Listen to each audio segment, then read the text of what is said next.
masih lanjut. Kita jualannya tuh awal mulanya tuh gimana tuh? udah kayak gitu. Akhirnya abis kelar event, gue menyatakan wah gue buat studio sendiri ya. Oke. Ibarat kata home store. Iya, ya kan. Gue nyewa kontrakan di daerah Walang, Priuk ya kan. Itu pertama kali tuh? Pertama. 2018 kok udah ganti tahun tuh? 2019. Oh 19, udah setahun. Iya, udah setahun. Itu lu, pasaran kosan di Priuk berapa sih gue tanya paling murah yang lu tahu? 400, 300. Ya segitulah. Itu jelek banget bang, parah. Sepeta, kamar mandi di luar ada. Kamar mandi di luar, hujan, banjir, gila. Bertahan sampai 8 bulan. 8 bulan tuh? Iya, gua kosan tuh bulan Januari 2020. Karena banjir, itu kan Januari bulan banjir. Anjir itu lagi gede-gedenya. Iya. 19 itu. Nih ada kontainer baju full. Kena air tuh ngambang aja. Bayangin. Kalau lu pakai kardus, Iya. ngemis itu anjir lu harus jemur lagi. Kira gue nyoba buka toko. Mikirnya di home store itu keluar barang rolling penjualan, cuman nggak aktif. Terus gue ditambah ngebuletin otak sama mikir pas gue event kan gue gini. Okay. Gimana kalau gue emang buka toko, mungkin ada aja kali sehari satu itu udah cukup menurut gue. Karena gue mikirnya sama ada cukup tuh satu baru 30 penjualan dalam sebulan. Iya mikirnya gitu aja. Terus ditambah ada AdSense YouTube, jadi udahlah kayaknya tutup deh buat kecil-kecilan. Gue ruko pertama gue versinya ala terus tahu gambarnya ala tukang cukur kayak asgar gitu kayak gitu. Itu bertahan 2 bulan. Pindah. Itu sama di Walang juga apa? Enggak, di Maja sini. Oh itu udah di Maja. Iya. Oke. Pahit juga tuh ceritanya tuh. Itu bang, bener. Nih, ini sedih lah gue kayak sinetron aja. Kita jangan yang seneng terus. Iya. Jadi gue tuh orang rumah selalu wah nggak bolehin lah gue bikin video banyak bayaran, dapat ijazah, udah pernah belayar, udah tau lah bandingan daripada lo di rumah mending lo belayar gitu kan, duitnya kencang segala macam. Dia lebih jelas. Cuman gue bukan passion gue di situ kali. Akhirnya gue main foto, tetap dipocehin orang rumah. Gue buka toko tuh, orang rumah nggak gue kasih tahu. Niatnya gue mau kasih tahu orang rumah kalau manajemen uang nggak berhasil ya. Sampai manajemen uang balik, manajemen uang udah normal, terus otomatis gue bisa ngasih ke rumah gitu deh. Oke. Nyata kan gitu. Oke. Lu kasih tahu tuh. Nah, pas bulan kedua jalan, bokap gue sakit. Gitu, bokap gue sakit. Toko baru aja. Sakit, gue masih nggak tahu, apalagi gue suruh gue jaga bokap gue rumah sakit karena gue cabut-cabutan ke toko tuh. Bokap gue ngomel ya, gue nggak ngasih tahu kalau gue punya toko, masih ke gue sampai itu tuh lebaran, itu puasa, mau puasa bulan kedua tuh mau puasa, amin dulu hari puasa kedua bokap gue meninggal gula. Dan itu gue nggak kesampean ngasih tahu kalau gue punya toko. Akhirnya gue ngasih tahu ya dari kata nyokap gue. Nah di situ tuh kayak anjing. Wah itu toko tutup bang. Waktu kita di bulan kedua justru banyakan tutupnya. Karena kan bokap gue baru meninggal, pasti pengajian segala macam di rumah kan. Apalagi gue laki sendiri nih. Di rumah karena bokap gue meninggal, om gue jadi tinggal di rumah gitu doang. Jadi kayak gitu aja, toko kemana dalam hati gue. Cuman pas lebaran gue kebuka, disitulah gue jackpot. Itu masih di kontrakan gitu? Di toko, kan bulan kedua gue bilang. Nah di situ gue bilang, anjing ini kali ya. Ibarat kata ada yang diambil, cuman dikasih, gitu. Yeah. Ada yang diambil, cuman ada yang dikasih ke kita gitu loh. Kayak ngerelain sesuatu yang ya tapi jangan bokap juga. Iya sih, itu kan nggak tahu juga gue.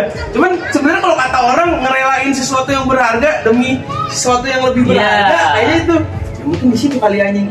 Ibarat kata mungkin jalannya yang di atas, bokap gue diambil, rezekinya jadi ke gue gitu. Gue mikirnya. Ya mungkin bisa ya, cocok bisa. Tapi jangan dipukul vonis. Itu juga takutnya mau bunuh aja bapak gue nih. Enggak gitu. Ya, Cuma maksudnya, itu kan istilahnya. Betul. Ada pengorbanan ya, di balik semua gitu, pasti ada yang direlain. Ya artinya setiap sesuatu yang pergi gitu kan, atau hilang atau gimana, kalau kita yakini gitu kan, pasti ada aja. Soalnya gue ngomong rada aneh begini, karena emang yang gue rasain. Yes. Sekarang gini orang ngeliat gue modal nggak ada.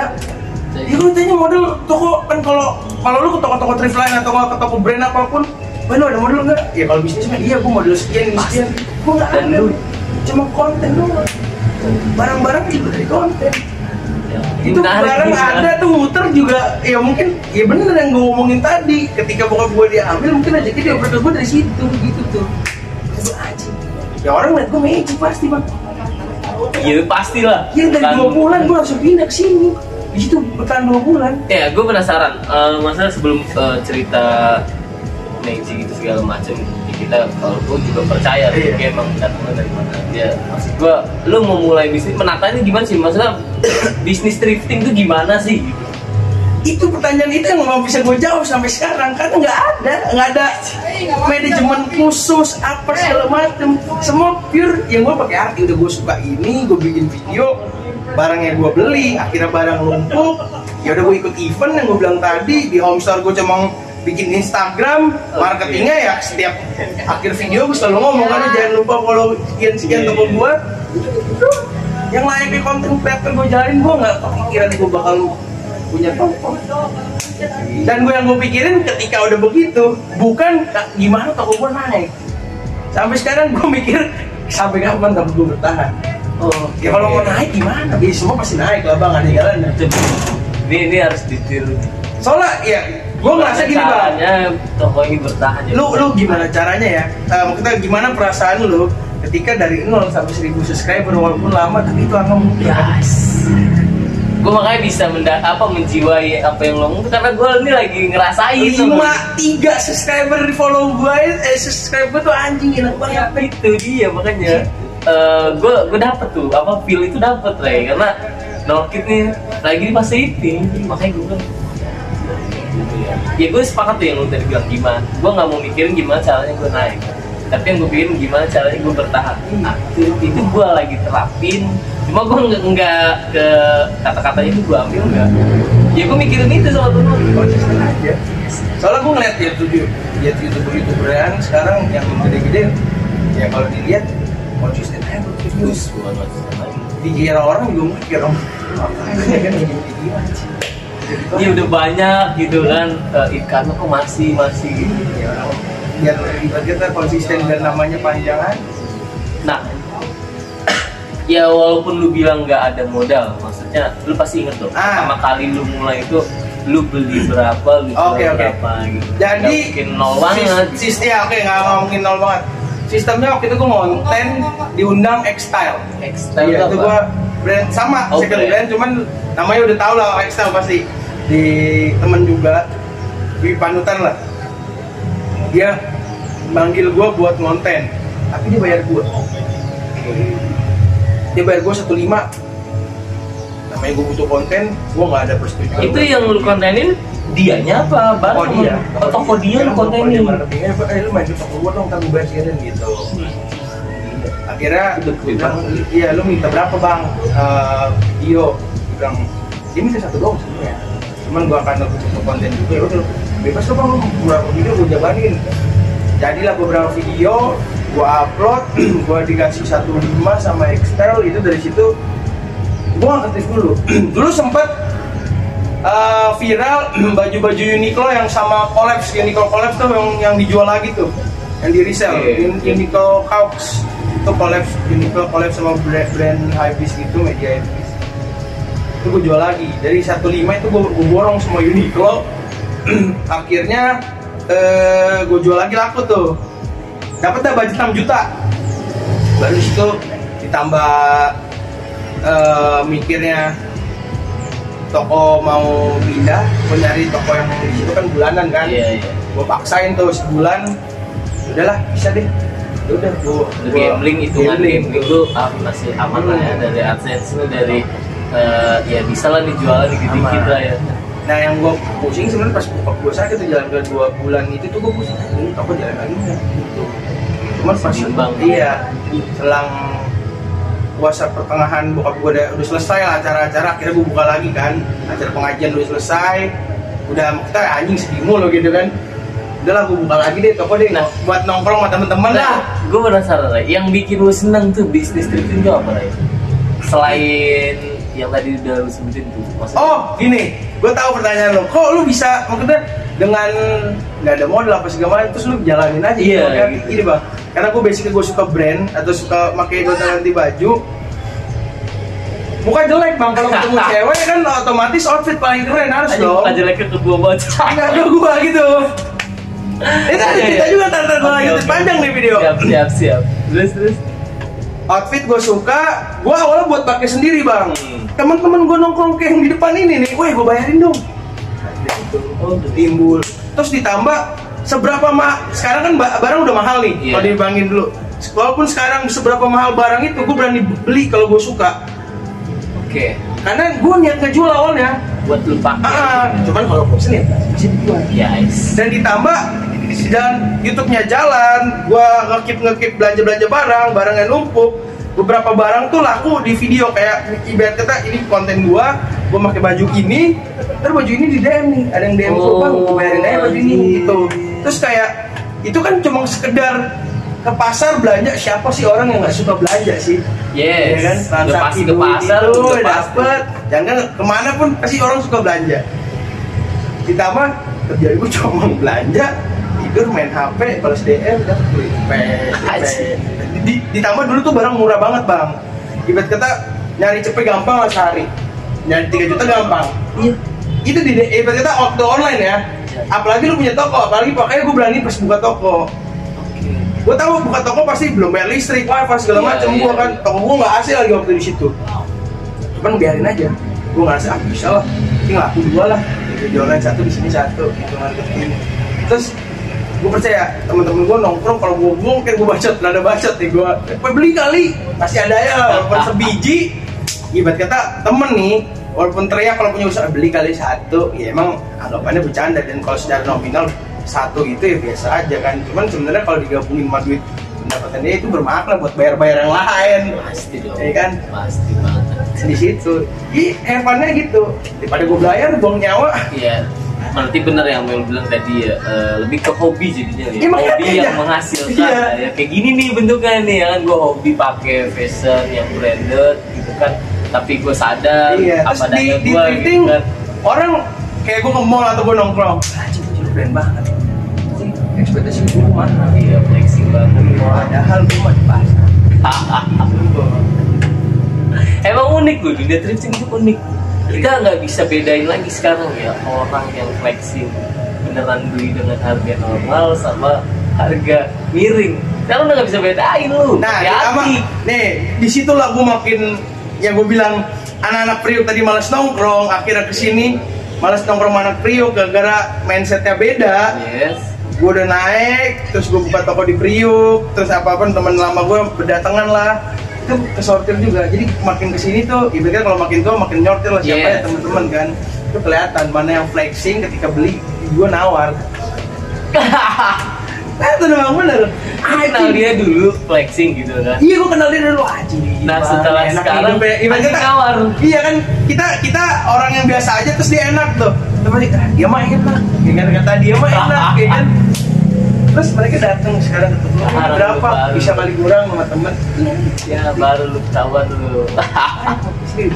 Makanya kalau gue kalau gue beli curhat kayak gue ngikutin trennya ngikutin. Tapi kalau dulu gue nggak melek nih, bedanya gue sama lu nih, gue nggak melek brandnya, gue cuma cari yang ada unik aja gitu. Kayak contoh gue beli baju apa tuh, gue persetan lah brandnya apa, asal di bahan menurut gue enak dipakai, saya buat unik gitu, dari warnanya unik, dari sebenarnya sama bang, kayak ini semua pribadi gue. Kalau lu lihat tadi kan gue ngomong gimana caranya gue bisa main sama orang kaya, tapi gue gak kaya.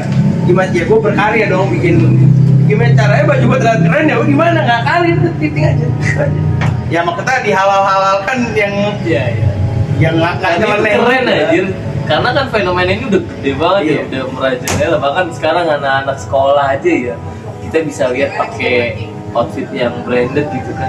Kalau kita pikir logis, dikasih uang jajan berapa gitu.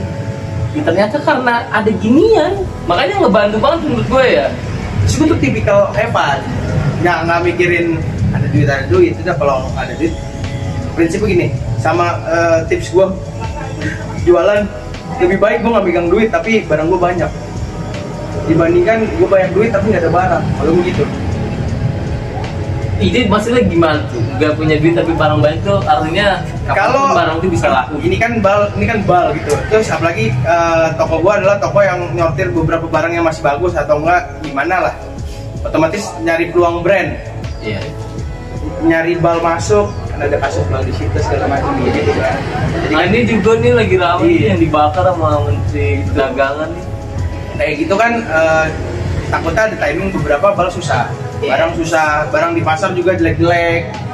Jadi gue lebih baik barang gue banyak, gue nggak ada duit dikit gue beli barang, ada duit dikit gue beli barang. Karena satu gue suka barangnya, kedua gue hobi belanja, ketiga gue ngerasa kalau gue BU gampang tinggal gue jual modal. Stok. Iya gitu, Oke.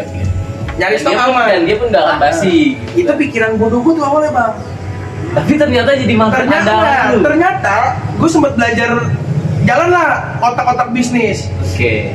Ibarat kata kalau kata orang bisnis itu meningkatkan value harga ini loh, value si brandnya. Inilah aset, naikin aset. Oke. Ya kalau di saham tuh aset tuh Iya, dinaikin. paham. Gitu lu ngerasa. Oh iya dong.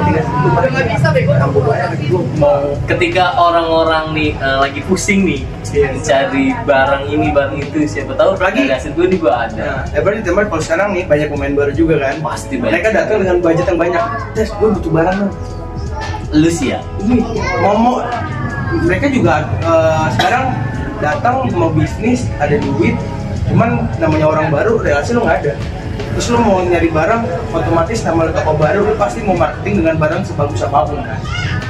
Otomatis lu modal lu itu pasti lu rela ngeluarin lebih banyak dikit lah Iya. dibandingkan orang normal, pasti gitu kan. Dari pemikiran dulu ternyata ini jadi market andalan ya. Iya bener, sistem pengusaha gitu ya. Ternyata itu naikin aset, udah gue pakai. Iya, sekarang nih, anggaplah lu udah ngumpulin itu 2 tahun lalu gitu kan. Lu jual sekarang dengan harga yang lagi sekarang kan gila, untung gede banget lah. Emang iya. Nah kalau kayak gini, lu lihat toko gue dari kemarin mungkin lu main di saat kita ngobrol di sini sebelum syuting. Ya lu nggak tahu kan di laku nggak ya? Lalu nggak ya? Iya, Kalau lu gua sih kayak sempet gini nanya. nih, kadang lu syuting nih sampai malam gitu ya kan? Toko ikut kita setengah tutup. Gue kayak ngerasa pasti gue udah ada beberapa satu barang yang lakuin jackpot banget bang. Oke. Gitu. Dan itu udah bisa nutup berapa Iya. persen untuk Dan cost lu. rata-rata ini toko betul ini. Gitu bang. Serius. Makanya orang tuh pasti tahu barang-barang gue gila itu sebenarnya karena harga sekarang. Kalau dibandingin sama harga dulu ya gue kan dapetnya murah. Terus kalau dibilang wah lu enak gini-gini ya lu siapa suruh? Gue dulu udah mulai. Lu belakangan. Ya lu jangan bandingin yang sekarang Iya. karena start point kita. Ya gitu kadang-kadang gitu sih, ada orang yang rada naif menurut gue ya. Dia selalu ngebandingin kesetaraan yang sekarang, padahal dia lupa mulainya sama orang itu kapan Ya, gitu. terus Dan gua latar bilang, belakangnya gimana kan Iya. itu suka orang aduh gimana sih, protes tanpa cross check gitu. Ya ribet jadi lah kalau begitu. Terus gue nggak mikirin, ya yang tadi lu bilang yang penting bertahan mau untung berapa, yang penting pos bayar toko apa gimana, stok barang masih ada. Ini jadi menarik untuk ditanya nih Ray. Absurd. Berarti lu dari jualan gini lu pernah paling gede tuh lu untung berapa? Kalau oke, ini gue bukan untung deh. Ada satu barang, Oke. itu gue pernah mungkin ntar gue kasih fotonya kali ya. Boleh. Itu modal satu barang itu sekitar lumayan gede. Satu barang tuh maksudnya satu beneran kayak gini bukan? Iya. Atau satu barang? Satu baju item gini. Jadi gue sempet beli 3 item. Itu jaket NASCAR. Ntar gue kasih lihat gambarnya. Sebelum jaket-jaket NASCAR itu naik, gue tuh beli paling mahal tuh jaket NASCAR di angka 1,5 juta. Satu jaket. Iya, itu gue nggak di pasar ya. Itu gue lebih ke vintage-nya, vintage item di fashion lah. Oke. Karena lu pasti ke thrifting pasti ada racun-racun ke situnya. Ya, pasti, gitu pasti. kan. Itu gue beli 1,5. diborong sama Urban Sneaker Society tuh anak-anak Urban Iya, USS. Itu ada sekitar 6 barang. Satu itemnya 4 juta 5 jutaan. Gitu. Iya. Terus gue pernah dapat ini yang gambarnya masih gue inget, ada hoodie Stussy. Oke. Itu dia modelnya kayak Fendi, brand luxury lah. Nyeleneh emang si Stussy itu hoodie gue dapat dari subscriber gue. Dia DM gue, bang, gue mau jual, gue dapat di pasar karena ini kayaknya fake. Oke. Itu Menurut dia fake. Gue beli di angka 250.000. Iya, sama ongkir dari Sumatera tuh. Karena ada beberapa orang yang nawarin barang, bahkan gue ada yang hunting nggak ke pasar kan. Sekarang kan ada online juga, pedagang online. Gue sekiranya itemnya masih bisa gue cuanin, gue ambil juga, gue beli juga. Itu 250.000, gue beli. Menurut dia fake, kalau menurut gue beli aja. Itu tahu ori sama fake-nya juga dari pengalaman gue yang gue bilang gue beli barang. Stussy sekarang masih udah ada kok yang jual di Pondok Indah, di Grand Indonesia gitu kan. Gue compare, cek enak, menurut gue barangnya gue ambil, itu gue pakai aja bang. Sampai Stussy itu naik di dunia thrifting. Gue sempat kenal beberapa komunitas Stussy, gue diajak live bareng tuh. Jaket gue jembrengin, laku di angka 2,8 juta. Iya, gue jualnya waktu itu di angka 2,8, modal gue di angka 2,5, 250.000 ya. Itu barengan sama kaosnya. Dia ada kaos juga Stussy PS gitu. Dia font. Oh ini yang ada di video lu ya? Udah naikin? Iya, udah gue naikin tuh. Jadi itu orang nge-beat gua karena dia suka barangnya, dan itu modal gue murah banget. Modal gue bahkan itu ada sekitar 8 barang, paling kalau ditotalin modal gue tuh sekitar 3 juta. Itu di malam itu live gue bisa 10 juta itu. Iya, boleh 3 juta. Itu bahas ke item, lebih ke vintage item. Bilang itu enaknya, itu ada bonus tertentu. Iya, dari gue tuh di situ nemu harta karun, terus lu tahu dan lu agak sabar gitu. Dan mungkin kegoreng sendiri sama gue pakai. Situ itu bonus di thrifting. Kalau emang sekedar kalau jualan di toko ya yang penting laku santai tutup. Apalagi kalau kadang laku di barang-barang kayak gitu ya bang. Nah itu bicara untungnya. Tentu ada dong bicara ruginya nih, gue penasaran. Pernah nggak sih lu rugi gitu, lu beli barang atau balan gitu lah? Barang. Lebih ke barang-barang vintage yang tadi gue bilang, harganya nominal lah lumayan, nyampe ada yang fake, ada yang kabur gitu aja, nggak dikasih barangnya. Iya, oh enggak, maksudnya dia beli apa? Gue yang beli, lu transfer barang nggak datang. Rata-rata ruginya kayak gitu. Sama ya udah gitu. Soalnya mau barang bal mau jelek sekalipun, alhamdulillah kalau emang lu tahu marketnya masih bisa jual. Gitu loh. Kayak di bal kan random, ada barang cewek, barang laki apa gimana segala macam kan. Cuman kalau ketika lu event kan atau bazar thrifting kan nggak datang, nggak cuma cowok. Yes. Cewek. Ya, ceweknya jadi thrifting. Sekarang gue cewek gue anjing gila men sekarang. Gitu tuh, itu insya Allah. Ibarat kata kalau lu tanya enak paling jackpotnya dapetnya dapat perempuan gua. Aja. No, lu buat penggiat thrifting. Ya maksudnya gini, masalahnya kita dari video. Itu perempuan. Terus apa yang dilirik dari yang bukan di pria, ibarat kata orang mikirnya aneh-anehnya aja lah orang luar. Stigma yang beredar. Anak mudanya juga gimana gitu. Terus dapat aja. Perempuan gitu. Ya emang sekarang udah gila sih, banyak sekali jodoh tuh dari online udah banyak sekali ya. Jalannya begitu. Nah, menurut lu nih Ray, tips-tips gitu lah buat para penggiat thrifting, khususnya para penjual. Lu harus apa sih yang penting? Ya kalau sekarang sebenarnya